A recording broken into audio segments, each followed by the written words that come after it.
Первые километры электросетей опутали землю в начале 20 века. Казалось бы, поставили опоры, повесили провода, и это навсегда. Так было самой прочной энергосистемой класс Сон, построенной в 1912 году. Век 21 предъявляет более высокие требования к электросетевому комплексу. Заместитель генерального директора ОАО «Холдинг МРСК» Борис Миханошин держит руку на пульсе по техническому обеспечению распределительных электросетей России. Он считает, что пока в руководителе жив главный инженер, все будет хорошо. А проведение практических конференций, специализированных форумов, в том числе и по вопросам инноваций в электроэнергетическом строительстве, это стимул для эффективных преобразований в электроэнергетике. Конечно, мы видим свою задачу, и это опять мечта главного инженера, в том, чтобы все-таки нам удалось вместе с Министерством энергетики, которое тоже к этому прикладывает большие усилия, вместе с другими коллегами по рынку, все-таки гармонизировать наше законодательство, поправить в нем нестыковки и в том числе провести какие-то разумные изменения в нормативных документах.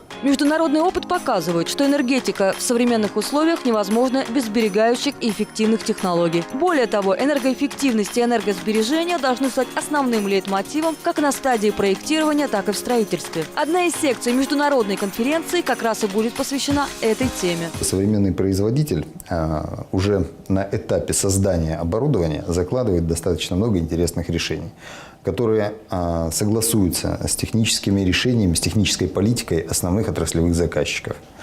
Будь то, так сказать, магистральные сети, будь то распределительные сети или гидрогенерация, атомная, неважно. Те решения, которыми смогут пользоваться участники наших организаций и участники нашей конференции.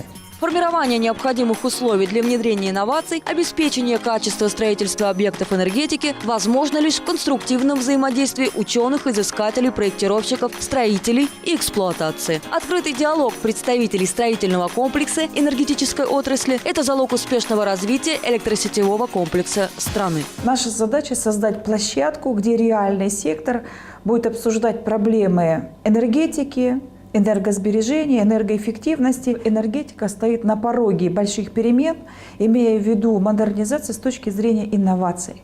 И задача серьезная, потому что новостью не будет, что энергетика сегодня нуждается в обновлении, серьезном обновлении. Нужны новые технологии, которые позволят сберечь ресурсы. Те ресурсы человеческие, которые у нас есть, и природные ресурсы. Поэтому сегодня важно найти правильные решения, которые есть и в России, и за рубежом. Инновации в современных экономических условиях являются общегосударственной задачей. Использование передовых технологий в проектировании, строительстве и реконструкции объектов энергетики и электросетевого хозяйства, применение инноваций в оборудовании, внедрение новых высокоэффективных решений. Все это непременные условия системного обновления и прорывного развития в сфере электроэнергетики. Проведение 19 и 20 октября в Санкт-Петербурге второй международной научно-практической конференции «Инновации в электроэнергетическом строительстве» – это еще один шаг на пути к модернизации и преобразованию.